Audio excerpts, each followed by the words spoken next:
देश प्रदेश में आपका स्वागत है। मैं हूं शारिक खान। यूपी विधानसभा चुनाव की जंग में पीएम मोदी ने शनिवार को शाहजहांपुर में गंगा एक्सप्रेसवे का शिलान्यास किया। अखिलेश यादव ने रायबरेली में रथ यात्रा की तो राहुल गांधी और प्रियंका गांधी ने अमेठी में पदयात्रा।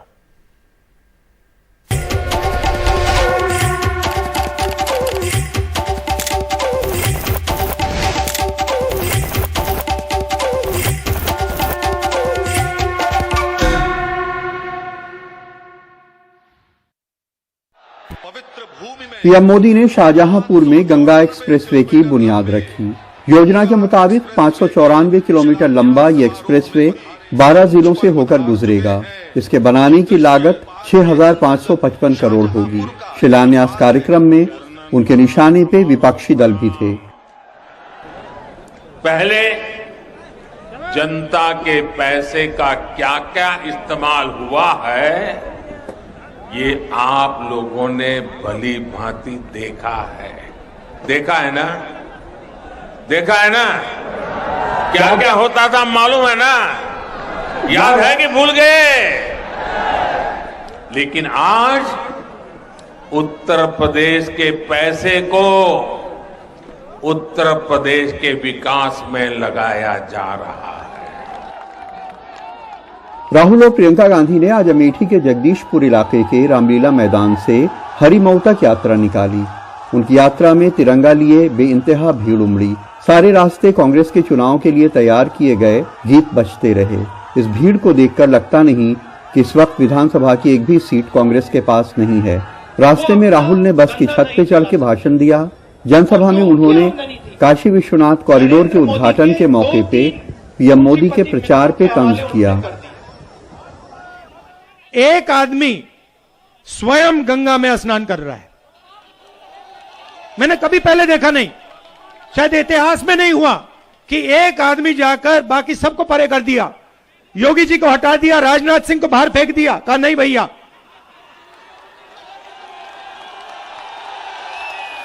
कोई जरूरत नहीं। पूरी दुनिया को देखना है कि एक आदमी अकेला गंगा में स्नान कर रहा है। प्रियंका गांधी ने अमेठी से पुराने रिश्ते याद दिलाए।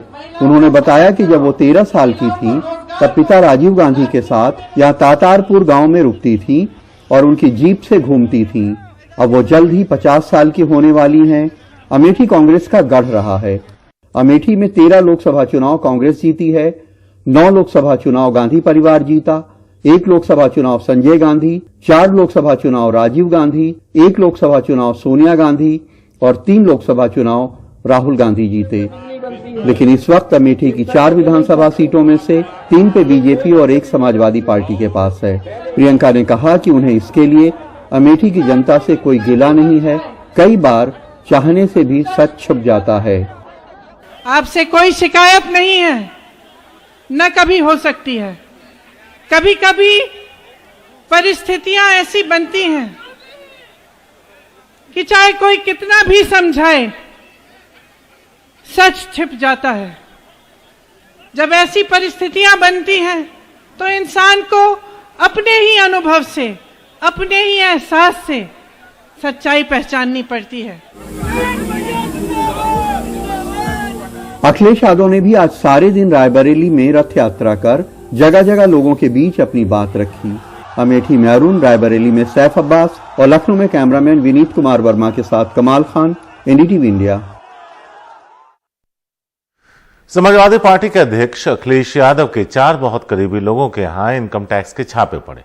अखिलेश यादव ने इन छापों पर कहा कि अभी तो इनकम टैक्स वाले आए हैं, अभी ईडी और सीबीआई भी आएंगे। अब यूपी में उनसे इनकम टैक्स विभाग चुनाव लड़ेगा। जिन लोगों के घर छापे पड़े उनमें अखिलेश यादव के पारिवारिक मित्र राहुल भसीन, पीएस नीतू, पार्टी के राष्ट्रीय प्रवक्ता राजीव राय और यादव परिवार के करीबी व्यवसायी मनोज यादव शामिल है। गोमती नगर में ये अखिलेश यादव के पीएस, जिनका नाम नीतू आमतौर पे कहा जाता है, जैनेन्द्र यादव, उनका ये घर है। 2/188 विशाल खंड ये घर का नंबर है। ये घर अभी नया बना है, इसमें रेड हो रही इनकम टैक्स की। लखनऊ के पौष गोमती नगर इलाके में सुबह सुबह इनकम टैक्स की टीम नीटू के घर पहुंच गई। नीटू अखिलेश के पुराने स्टाफ मेंबर हैं। जब वो मुख्यमंत्री बने तो नीटू ओएसडी बनाए गए थे। उसके बाद उनका कद और हैसियत पहले से काफी बढ़ गई।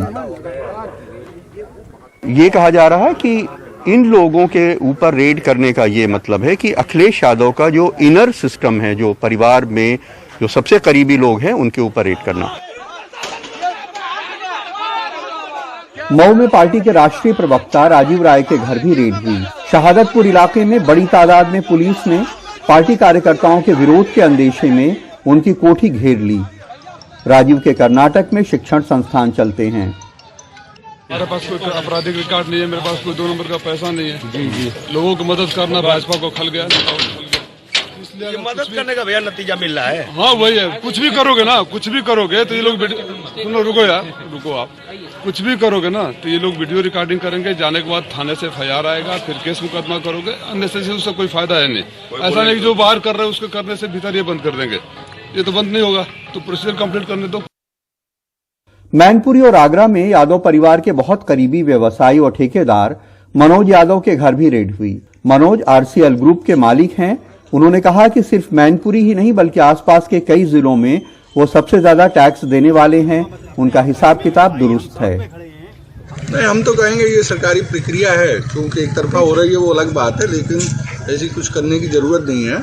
आराम से सभी लोग रहें, और जो चीज़ें हैं वहाँ पे कोई ऐसी कोई चोरी डकैती नहीं की गई है जो कि ऐसा कुछ हुआ है। ये जो प्रक्रिया करवा रहे हैं लोग, उन्हें करवाने लोगों को उनको पूरी खुशी मिल रहा है।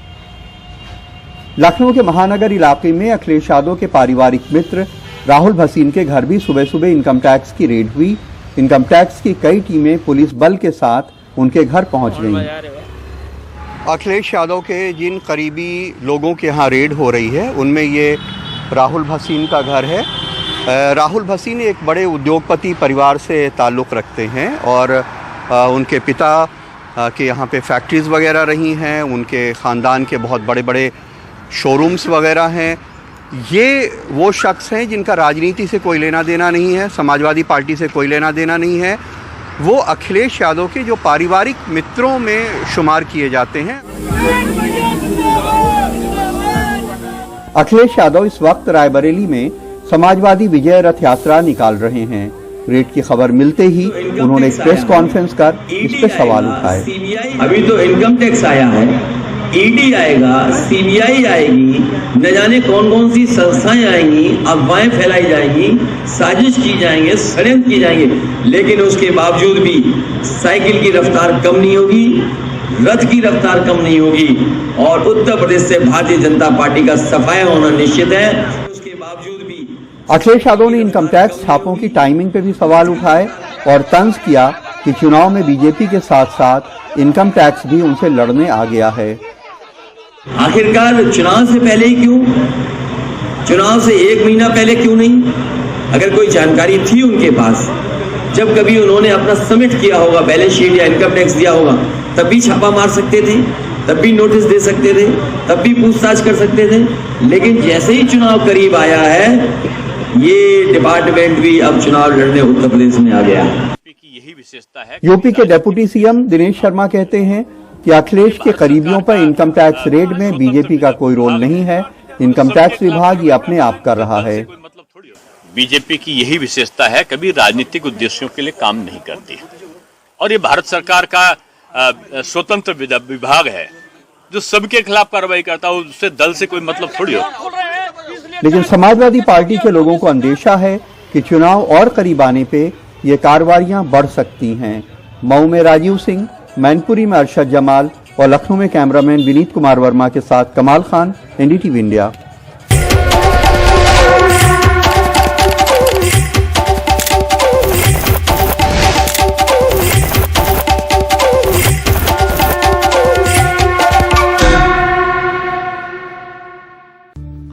कर्नाटक विधानसभा का शीतकालीन सत्र बेलगावी में चल रहा है। शुक्रवार रात हुई हिंसा के बाद वहां धारा 144 लगा दिया गया।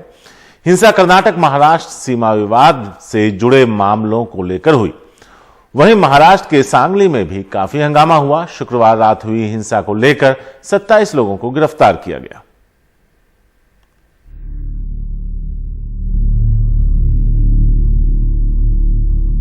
बेलगावी में शुक्रवार को हुई हिंसा के बाद धारा 144 लगा दिया गया। उपद्रवियों ने स्वतंत्रता सेनानी सनगुली रायण्णा की मूर्ति को निशाना बनाया। बेंगलुरु में कन्नड़ावादी कार्यकर्ताओं ने शिवाजी की मूर्ति पर स्याही लगा दी। वजह कर्नाटक के झंडे का महाराष्ट्र में जलाया जाना। महाराष्ट्र एकीकरण समिति के कार्यकर्ताओं ने झंडा अपने नेता दिलीप देलवी पर स्याही पोते जाने के विरोध में जलाया था। शिवाजी आगिरली, संगोली रायण्णा आगिरली, सनगुली रायण्णा और शिवाजी महाराज की मूर्ति के साथ ऐसा किया गया। मैं अपील करता हूं कि अपनी घटिया राजनीति के लिए ऐसे महापुरुषों का अपमान न करें। इन कृत्यों में शामिल सभी उपद्रवियों के खिलाफ कड़ी कार्रवाई की जानी चाहिए। सांगली में शिव सैनिकों ने अपना गुस्सा निकाला। कन्नड़ भाषी लोगों की दुकानों पर पथराव और तोड़फोड़ की। कर्नाटक रजिस्ट्रेशन वाली गाड़ियां भी निशाना बनी। दोनों ही राज्यों के सीमावर्ती इलाकों में गश्त बढ़ा दी गई। As far as Karnataka is concerned, हम कर्नाटक में किसी को भी कानून अपने हाथ में लेने की इजाजत नहीं देंगे। to take law and order in their hands. Karnataka का बेलगावी शहर कर्नाटक महाराष्ट्र की सीमा से लगा है। यहाँ मराठी भाषियों की संख्या ज्यादा है। राज्यों के बंटवारे के समय से ही बेलगावी को भाषा के आधार पर महाराष्ट्र में शामिल करने को लेकर विवाद चलता आ रहा है। इस विवाद की वजह से दोनों राज्यों के सीमावर्ती इलाकों में हमेशा तनाव बना रहता है, जो कई बार हिंसक रूप ले लेता है। शुक्रवार रात बेलगावी में हुई हिंसा की वजह सीधे तौर पर पुलिस के साथ साथ खुफिया विभाग की नाकामी है। मुंबई से सोहित मिश्रा के साथ बेंगलुरु से निहाल खिदवई, NDTV इंडिया।